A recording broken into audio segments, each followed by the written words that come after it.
Captain Maya Chen watched the Vraxian delegation with carefully controlled hatred.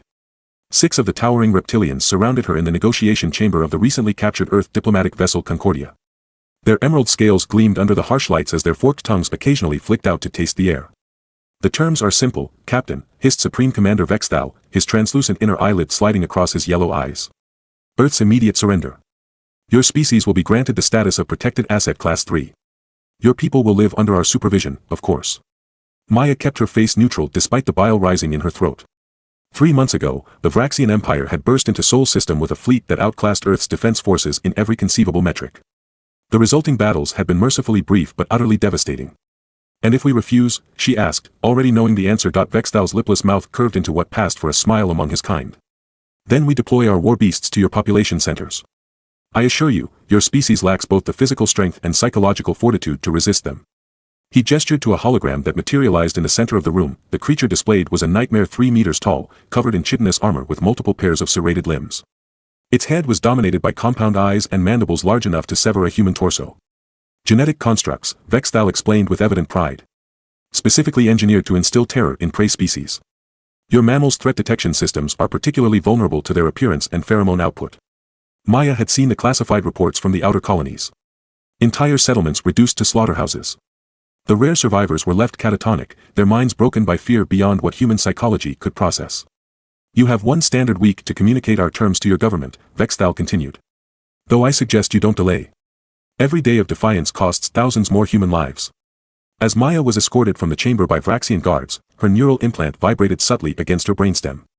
A message from Earth Command, encrypted on their most secure channel, Operation Berserker authorized. Facility coordinates transmitted. Find Dr. Kessler. Humanity's survival non-negotiable. Dr. Elena Kessler hadn't seen natural sunlight in 18 months. Deep beneath the Olympus Mons research facility on Mars, she had dedicated every waking hour to Project Prometheus, the last, desperate hope of humanity. When Maya was brought to her lab, Elena barely looked up from her console. "Captain Chen. They finally sent someone." Her voice was raspy from disuse, her eyes bloodshot from stimulant overuse.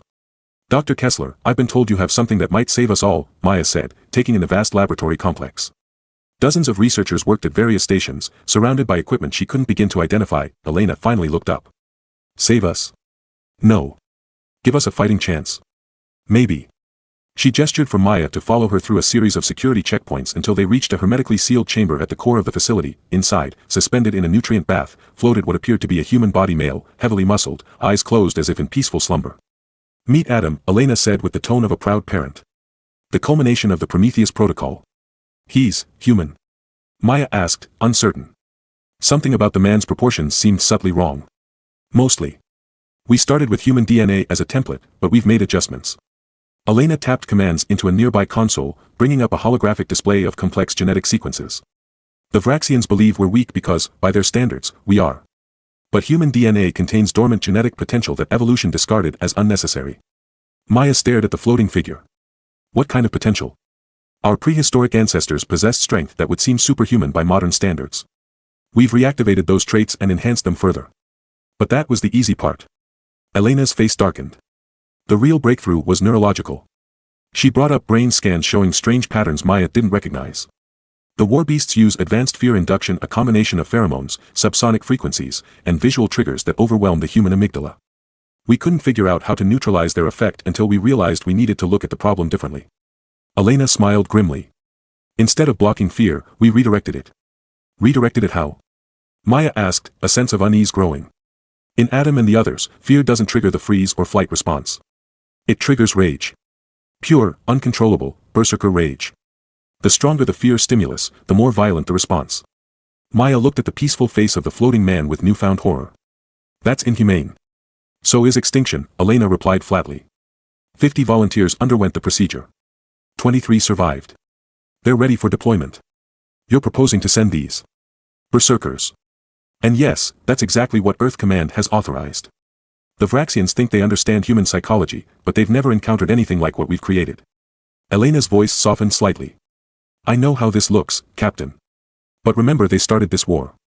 We're just making sure we don't end as a footnote in their imperial history." Maya looked back at Adam, his expression peaceful despite the monster that lurked beneath the surface. She thought of the billions of lives depending on decisions made in this room, of her own family in Houston. Of the alternative the Vraxians offered. When can they be deployed? She asked quietly. Immediately, Elena replied. We just needed the final authorization you've brought. There's a Vraxian outpost on Phobos. We thought it would make an effective demonstration. Maya nodded slowly. Then let's show the Vraxians exactly what they've awakened. As Adam's eyes snapped open in the tank, Maya felt a chill run down her spine. Those weren't the eyes of a savior. They were the eyes of something primeval, something she suddenly realized humanity had been right to fear since our ancestors first huddled around fires in the darkness. Sometimes to defeat monsters, you have to create your own. The Vraxian outpost on Phobos was a marvel of alien engineering, a sprawling complex carved into the Martian moon's regolith, housing over 300 military personnel and a dozen warbeasts kept in stasis chambers. It was considered impregnable by its commanders, protected by energy shields and automated defense systems that would decimate any conventional assault force. They never expected an attack by a single shuttle. Supreme Commander Vexthal was reviewing conquest timetables when the proximity alarms sounded. On the tactical display, a lone human vessel was making a direct approach to the facility's main docking bay. No evasive maneuvers, no attempt at stealth. Pathetic, he muttered to his executive officer. Dispatch security teams, but don't waste a warbeast on this, whatever this is. The shuttle breached the docking bay shields with suspicious ease, crashing rather than landing. When Vraxian security forces surrounded the smoking wreckage, they were perplexed to find only a stasis pod inside. Before they could report back, the pod hissed open. Adam stepped out, naked and unarmed. His pale skin was crisscrossed with surgical scars, his eyes unnaturally dilated. He stood perfectly still, seemingly confused by his surroundings as the Vraxian soldiers aimed their weapons. Human, the security leader barked in halting English. You are prisoner now. Submit for processing. Adam's head tilted slightly, as if he was listening to something only he could hear. In fact, he was. The neural implant at the base of his skull was feeding him targeting data and releasing the neural blockers that had kept his condition in check. I am Operational Asset Prometheus 1, Adam replied in a monotone. I bring a message from Earth. The Vraxian commander stepped forward. What message, human? Adam's lips curved into a cold smile. This one. He moved with impossible speed, covering 5 meters before the soldiers could fire. His hand plunged into the commander's chest, punching through armor and scale as if they were tissue paper. As he ripped out the alien's still beating heart, the other Vraxians opened fire. Energy bolts struck Adam's flesh, burning deep channels that should have been immediately fatal. He didn't seem to notice. His neural implant was now flooding his system with a carefully calibrated cocktail of combat stimulants, pain suppressors, and adrenaline analogs that pushed his modified physiology beyond even its enhanced limits. The Vraxian security team didn't stand a chance. Adam tore through them like a tornado through paper, breaking bodies and scattering limbs with each devastating blow. His wounds, grievous as they were, already showed signs of accelerated healing. Another gift from Project Prometheus. Vexthal watched the slaughter on security feeds with mounting horror. Release the warbeasts, he ordered, his voice trembling. All of them. In the staging area near the docking bay, the stasis chambers opened. 12 warbeasts emerged, their compound eyes scanning for prey, their mandibles clicking in anticipation. They detected Adam immediately, a lone human, bleeding and vulnerable. Perfect prey, they surrounded him, moving with the coordinated precision that made them such effective killing machines. Their bodies began producing the fear pheromones that had driven countless humans to paralyzing terror, but Adam didn't cower. He didn't freeze. As the biochemical warfare hit his neural pathways, his modified brain chemistry transformed terror into something else entirely, pure, unfiltered rage. Adam's muscles bulged, veins standing out like ropes beneath his skin. His pupils dilated fully until his eyes were black pits.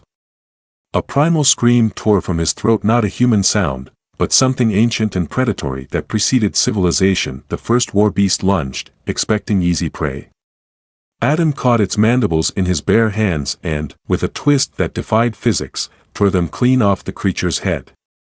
Green ichor sprayed across his face as he drove the severed appendage through the beast's eye cluster. What followed wasn't combat, it was butchery. Adam moved among the warbeasts with inhuman grace, dismembering them with their own severed limbs, crushing exoskeletons with bare fists, tearing through armor plate that could withstand direct energy weapon impacts. I in the command center. Vexthal watched in disbelief as the most fearsome bioweapons in the Empire's arsenal fell before a single unarmed human. Impossible, he whispered. Their species is catalogued as Class 5 non-combatants. Physical strength at 0.38 of Vraxian baseline. Threat assessment, minimal. His executive officer, pale with fear, pointed at the screen where Adam stood among the broken bodies of 12 warbeasts, drenched in their fluids yet somehow still standing despite wounds that should have killed any living being 10 times over. I believe, the officer said quietly, our assessment requires updating. Maya watched the feed from the Olympus facility with Dr. Kessler and Earth Command's representatives. The mission had succeeded beyond their most optimistic projections. Adam had eliminated every Vraxian on the base before collapsing from his wounds. Retrieval teams had recovered him and the valuable intel stored in the outpost's databases. Will he survive? Maya asked, watching medical teams work frantically over Adam's broken body. Does it matter? Replied General Hawkins coldly. He served his purpose. The recording of his attack has been transmitted to every Vraxian command ship in the system. Elena's face was grim. He'll survive. They're designed to. The real question is whether this demonstration will accomplish what we hope. As if in answer, a priority communication came through from the Concordia. Supreme Commander Vexthal himself, requesting immediate negotiation with human authorities. His reptilian features couldn't hide his agitation. What have you done? He demanded without preamble. The creature you deployed cannot be human. General Hawkins stepped forward. He is human, Commander. Just the first of many we've awakened to their true potential. You thought us weak. You were wrong. Vexthal's inner eyelid flickered rapidly, a sign of extreme stress in his species. The Empire catalogued your kind thoroughly before invasion. This capacity was not detected. Because we buried it, Elena interjected. Civilization required us to chain our demons, Commander. You forced us to unleash them. Maya watched the alien's reaction carefully. The Vraxians were conquerors, pragmatists. They respected strength above all else. We request a temporary cessation of hostilities, Vexthal finally said. To reassess certain assumptions about this conflict. As the transmission ended, a cheer went up from the command staff. But Maya felt no triumph, only dread at what humanity had willingly done to itself. This isn't a victory, she said quietly to Elena. It's the beginning of something else entirely. Elena nodded, her eyes on the medical bay where Adam lay. The question now isn't whether we'll survive this war, Captain. It's whether we'll still be human when it's over. 3 weeks after the Phobos incident, an uneasy ceasefire held throughout the Sol system. The Vraxian fleet maintained its positions but had ceased all offensive operations while diplomatic channels remained active. Humanity seized the opportunity to prepare for what everyone knew was coming next. Maya found herself unexpectedly promoted to colonel and assigned as military liaison to Project Prometheus. The remaining Berserkers, 22 enhanced humans like Adam, were being prepared for deployment. But something about the project continued to trouble her deeply. She found Adam in the training facility, methodically destroying reinforced combat drones with his bare hands.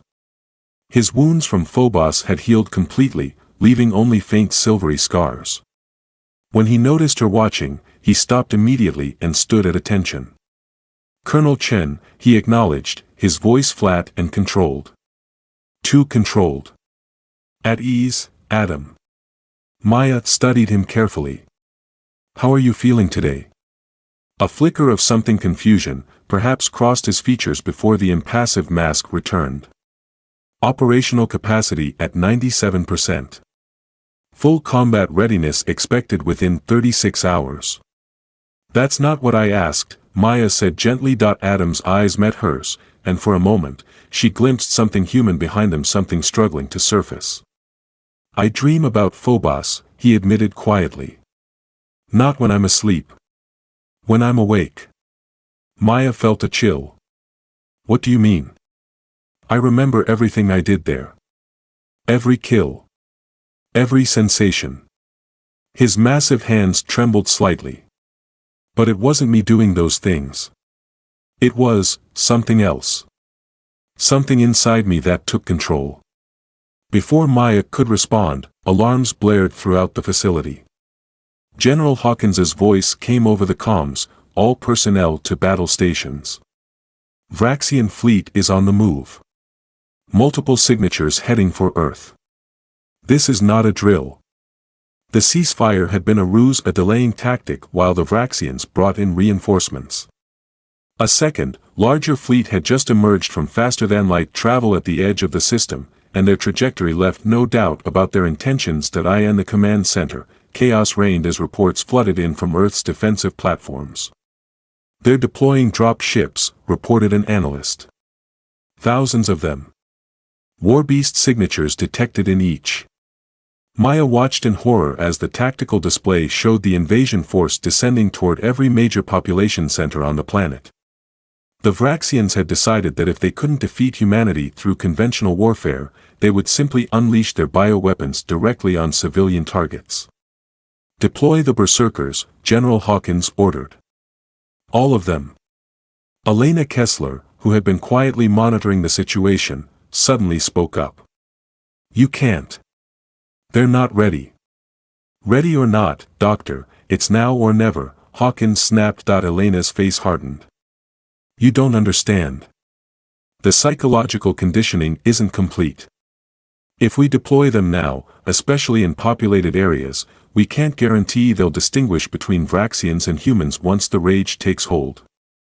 Maya felt sick as she realized the implications. "You're saying they could turn on civilians?" "I'm saying they'll attack anything that moves once they're triggered. The Berserker state isn't selective." Hawkins dismissed her concerns with a wave. "We'll deal with that problem after we've dealt with the Vraxians. Launch protocols are already initiated." Around the world, 23 pods rocketed toward atmosphere, each containing a single Berserker programmed to seek out the highest concentration of Warbeast pheromones. Adam's target was New York City, where over 50 Vraxian drop ships were descending on Manhattan. As his pod hurtled through the upper atmosphere, Adam felt the neural blockers disengaging, the familiar rage building at the base of his skull. But this time, something was different. This time, he was fighting to maintain control. "I am human," he repeated silently. "I choose what I become." The pod crashed through a Vraxian ship, sending it spiraling into the East River before embedding itself in the concrete of Times Square. When it burst open, Adam emerged into a scene from apocalyptic nightmare. Warbeasts swarmed through the streets, tearing apart anything in their path. Civilians ran screaming, many already succumbing to the paralyzing fear effect. Vraxian soldiers followed behind their bioweapons, methodically executing those too terrified to flee. The pheromones hit Adam's senses like a physical blow. His vision began to redden, his muscles tensing as the rage protocol initiated. But he fought it, clinging desperately to his fading humanity. "Not yet," he thought. "Not until the civilians are clear." Using the last vestiges of his conscious control, Adam began herding terrified humans toward the subway entrances, creating a path through the chaos. "Underground," he shouted. "The pheromones are heavier than air. Get below ground level." Some understood, beginning to organize the evacuation even as Warbeasts closed in from all directions. Adam positioned himself between the creatures and the fleeing civilians, his control slipping with each passing second. A child fell nearby, directly in a Warbeast's path. As the creature lunged, Adam made his choice. He released the mental barriers he'd been desperately maintaining and surrendered to the rage. What followed would later be described by survivors as both the most terrifying and awe-inspiring sight in human history. A single man, if he could still be called that, tore through the Vraxian invasion force like a force of nature.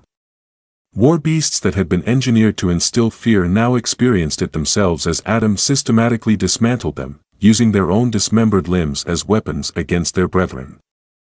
Most crucially, even in his Berserker state, Adam positioned himself to draw the creatures away from civilian evacuation routes. Some deeply buried part of his consciousness was still fighting for control, directing the unleashed fury toward those who truly deserved it. Similar scenes played out in cities across the globe. In London, Paris, Beijing, and dozens of other targets, the Berserkers met the Warbeasts head-on. The battles were catastrophically destructive, leveling entire city blocks, but in every location, the enhanced humans prevailed. By nightfall, the Vraxian ground invasion had been completely repelled. The cost was devastating: millions dead, great cities in ruins, but humanity had survived. In the aftermath, as Maya surveyed the destruction in New York from a reconnaissance shuttle, she received an unexpected transmission from Adam's neural implant. His location ping showed him in Central Park, surrounded by the broken bodies of Warbeasts. When she found him, he was sitting quietly on a bench, watching the sunset through the smoke-filled sky. His body was covered in wounds and alien fluids, but his eyes, they were human again. "I remembered," he said simply as she approached. "Even in the rage, I remembered what I was fighting for." "You saved a lot of lives today," Maya said, sitting beside him. Adam looked down at his blood-covered hands. "But I'm still a monster." "No," Maya replied firmly. "The difference between monsters and heroes isn't what they're capable of. It's the choices they make with that capacity." As emergency services began the grim work of recovery around them, Maya's comm unit signaled an incoming transmission from orbit. It was Vraxian himself, requesting direct communication. The Vraxian commander looked different, defeated in a way that went beyond military failure. "Your Berserkers," he began without preamble. "They are not weapons. They are warriors." Maya waited, sensing there was more. "In all our conquests across 17 star systems, we have never encountered a species willing to transform themselves as yours has. To sacrifice your very nature to ensure survival." Vexthal's inner eyelid flickered rapidly. "The Empire respects this sacrifice. We offer terms for our complete withdrawal from your system." As the alien outlined the proposed peace agreement, Maya felt a complex mixture of relief and dread. Humanity had won its freedom, but at what cost? The Berserkers like Adam were now heroes, living weapons that had saved civilization. But what place would they have in the peace that followed? "We will consider your terms," she told Vexthal diplomatically. "But first, all Vraxian forces will withdraw beyond the orbit of Neptune as a show of good faith." After the transmission ended, Adam spoke quietly, "They'll be back someday. Not the Vraxians, perhaps, but someone else. The galaxy now knows what humans are capable of when threatened." Maya nodded grimly. "And that's exactly what worries me." 5 years after the Vraxian War, Earth had largely rebuilt. The devastation had forced unprecedented cooperation among nations, accelerating technological development and expanding humanity's presence throughout the solar system. Defense platforms orbited every planet, and a unified Earth fleet stood ready to protect the hard-won peace. But the most profound changes were social, centered around the integration of the surviving Berserkers into civilian society. 18 had survived the war. Under Dr. Kessler's guidance, improved neural inhibitors had been developed to suppress their combat triggers, allowing them to live relatively normal lives. They were celebrated as heroes, but also feared living weapons contained in human form. Adam had become a reluctant spokesperson for his kind, advocating for their rights while acknowledging the legitimate concerns about their nature. Today, he stood before the United Earth Council as they debated the most controversial proposal yet, allowing Berserkers to reproduce. "The modifications to our genome are heritable," Adam explained to the assembled representatives. "Our children would inherit our enhanced strength and regenerative capabilities, but not the neural triggers that make us dangerous. They would be stronger than baseline humans, but without the Berserker conditioning." The chamber erupted in heated debate. Some counselors saw this as the natural evolution of humanity, a new subspecies better adapted to the dangers of an increasingly hostile galaxy. Others feared it would create a permanent genetic caste system, with enhanced humans inevitably dominating their unmodified cousins. Maya, now General Chen and Earth's Director of Interstellar Security, watched from the gallery. In the years since the war, her relationship with Adam had evolved from wary professional respect to deep friendship and, recently, something more complicated. The Council's debate was interrupted by an urgent communication. Long-range sensors had detected a massive object decelerating at the edge of the solar system, too large to be a natural phenomenon, too controlled to be anything but artificial. Within hours, Earth's military forces were on high alert. The object continued its approach, eventually resolving into an enormous vessel dwarfing anything humanity or the Vraxians had ever constructed. It came to a stop just beyond the orbit of Mars and transmitted a single message in perfect English: people of Earth. We are the collective. We have observed your victory over the Vraxian Empire with great interest. Your biological adaptability is unprecedented in our experience. We wish to establish diplomatic relations. The message was accompanied by detailed schematics of their vessel and its unarmed status as a gesture of peaceful intentions. After careful consideration, Earth agreed to send a delegation to meet with these newcomers. Maya was selected to lead it, with Adam accompanying her as both bodyguard and representative of the Berserkers. The collective vessel was a marvel of engineering, a habitat sphere 40 kilometers in diameter, housing what appeared to be multiple alien species coexisting in harmony. The delegation was greeted by 3 different representatives: a massive insectoid being, a creature seemingly composed of crystalline structures, and a hovering cloud of luminescent particles that coalesced into vaguely humanoid shape. "We welcome you," communicated the particle entity, somehow projecting directly into their minds. "I am Nexus, spokesperson for the Collective Council." What followed was a revelation that changed humanity's understanding of its place in the cosmos. The collective explained that they were not a conquering empire but a cooperative of spacefaring civilizations united for mutual protection and advancement. They monitored developing species across the galaxy, intervening only when absolutely necessary. "The Vraxians were known to us," Nexus explained. "A predatory civilization that we had contained to a small sector. Their discovery of your world was unfortunate. We were prepared to intervene, but you resolved the situation in a most unexpected manner. By creating monsters to fight monsters," Adam said quietly. The crystalline being vibrated, producing sounds that their translators rendered as laughter. "Is that how you see yourselves? We see your Berserkers differently. Where most species respond to existential threats by creating external weapons, yours modified its own nature. This suggests remarkable adaptability." "It wasn't something we did lightly," Maya responded. "We were desperate. Yet effective," the insectoid clicked. "And now you face the consequences of that choice. Your modified humans represent a divergent evolutionary path. Some of your people fear this will divide your species." Adam tensed. "You've been monitoring our internal debates?" "We have observed," Nexus confirmed without apology. "It is why we have come. Your situation is not unprecedented. Many collective species have faced similar evolutionary branch points. We offer our experience to help navigate this transition." The true purpose of their visit soon became clear. The collective wasn't merely extending diplomatic recognition, they were inviting humanity to join them, seeing in Earth's response to the Vraxian threat a resourcefulness that could benefit their alliance. "The ability to adapt on a biological level as rapidly as you have is rare," Nexus explained. "Most species require millennia of natural selection to achieve what you accomplished in months through direct intervention." "You make it sound noble," Adam said with a bitter edge. "It wasn't. We compromised our humanity out of fear." The crystalline being pulsed softly. "And yet, here you stand still human, despite your modifications. Still capable of questioning the morality of your own existence.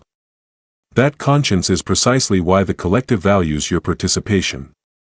The delegation returned to Earth with the collective's offer: membership in an interstellar community spanning thousands of worlds, access to technologies beyond human imagination, and guidance through humanity's evolutionary crossroads. The debates that followed were intense and global. Some feared losing Earth's independence so soon after fighting for it.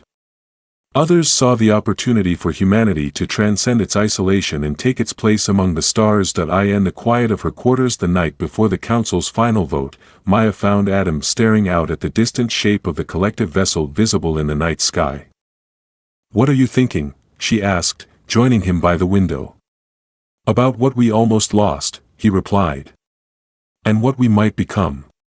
He turned to her, taking her hands in his much larger ones with gentleness that belied his strength.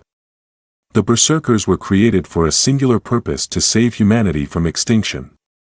We did that. But now we represent something else entirely: a possible future for our species. A future that scares people, Maya acknowledged. It should, Adam said. Evolution is never painless. But it's inevitable. The question is whether we guide it or let it guide us. Maya leaned against him, feeling the steady rhythm of his enhanced heart. What do you think the council will decide? I think they'll accept the collective's offer, Adam said. Not because it's easy, but because it's necessary. The galaxy is vaster and more dangerous than we imagined. We need allies. We need to evolve. And the Berserkers? What becomes of you and the others? Adam smiled, a genuine expression that reached his eyes. We become what we were always meant to be, a bridge between what humanity was and what it could become. Not weapons, but guardians. Not monsters, but pioneers. As dawn broke over a world poised at the threshold of cosmic citizenship, Adam and Maya watched the first rays of sunlight illuminate a landscape transformed by war but renewed by hope. They called us weak, Adam whispered, echoing the dismissal that had nearly led to humanity's downfall. But our greatest strength was never in our muscles or our weapons. It was in our ability to change to become something new when survival demanded it. Maya squeezed his hand. And our ability to remain human despite those changes. The collective vessel began to glow as the morning light struck its massive hull, a beacon of possibility hanging in the sky, awaiting humanity's answer. Whatever comes next, Adam said, we face it together as humans, enhanced or not. And no one in the galaxy will ever underestimate us again.